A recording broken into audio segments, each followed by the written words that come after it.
Hai, kembali lagi di channel Jujun SD. Kali ini kita akan membahas tentang makanan yang bisa menjadi pengganti nasi.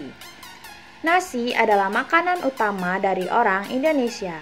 Saking lekatnya masyarakat Indonesia dengan nasi, sampai-sampai muncul ungkapan bahwa makan sebanyak apapun, kalau tanpa nasi, itu masih belum dianggap makan. Lalu, apa yang terjadi seandainya nasi sudah semakin sulit didapat? Atau begini, bukan rahasia umum lagi bahwa nasi adalah penyebab utama kenapa orang Indonesia gemuk dan memiliki kadar gula darah tinggi. Ini disebabkan karena nasi mengandung karbohidrat yang tinggi. Sebenarnya masih ada banyak solusi pengganti nasi. Apa saja? Mari kita simak pembahasannya. Berikut adalah gandum. Meski masih termasuk dalam tumbuhan serealia, gandum dan oat adalah dua makanan yang berbeda. Manfaat yang diberikan juga berbeda. Kalau oat bisa dikonsumsi secara langsung, gandum perlu diproses terlebih dahulu baru bisa dimakan. Yang paling umum, gandum diolah menjadi tepung roti, kue, dan pastry. Sering mengkonsumsi gandum bisa membantu seorang untuk menurunkan berat badan. Resiko terserang diabetes juga turun seiring rajin mengkonsumsi gandum. Karena harus diproses terlebih dahulu, ada baiknya kalian memilih cara proses yang tepat untuk disesuaikan dengan metode diet yang kalian jalani. Nasi merah. Nasi merah bukanlah suatu hal yang asing bagi orang-orang Indonesia. Ini merupakan salah satu variasi nasi yang sangat populer di kalangan fitness mania. Banyak mereka yang dalam masa diet menggunakan nasi merah sebagai pengganti nasi putih. Harganya memang lebih mahal dari nasi putih, tapi nasi merah memiliki manfaat yang lebih besar. Nasi merah ini memiliki nutrisi yang lebih banyak ketimbang nasi putih, termasuk karbohidrat yang rendah kalori. Nasi merah memiliki serat yang lebih tinggi, bebas gluten, dan tidak mengandung lemak trans.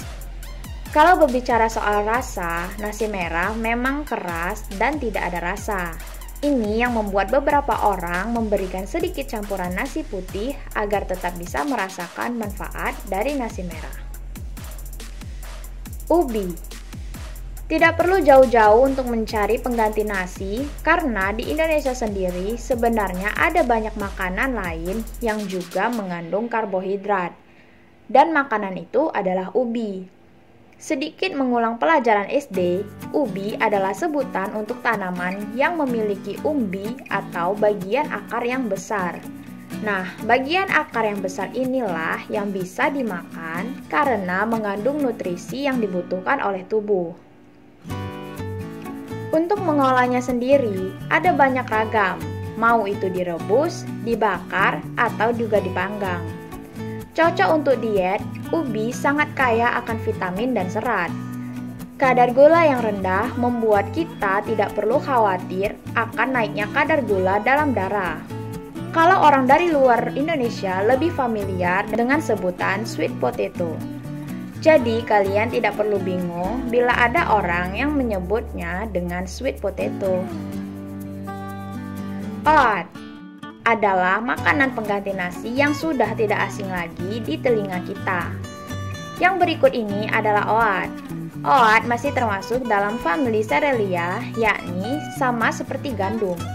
Oat ini masih memiliki kulit dan biji, berbeda dengan gandum. Terserah dari orang yang bersangkutan ingin mengkonsumsi oat dengan cara apa. Seperti yang kalian sudah sering lihat di supermarket, sudah ada banyak produk oatmeal yang dijual. Oat ini bisa dimakan dalam bentuk utuh dan bisa juga dikonsumsi secara langsung.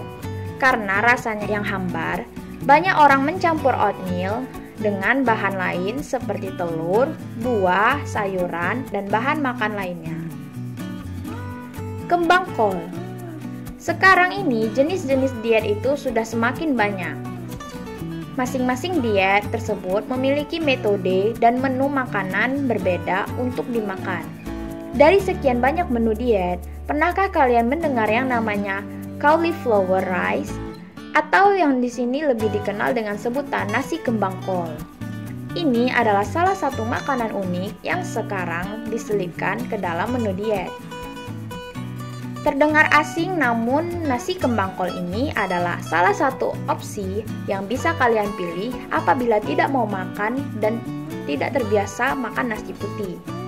Dibandingkan dengan nasi putih, tingkat karbohidrat dari nasi kembang kol ini lebih rendah.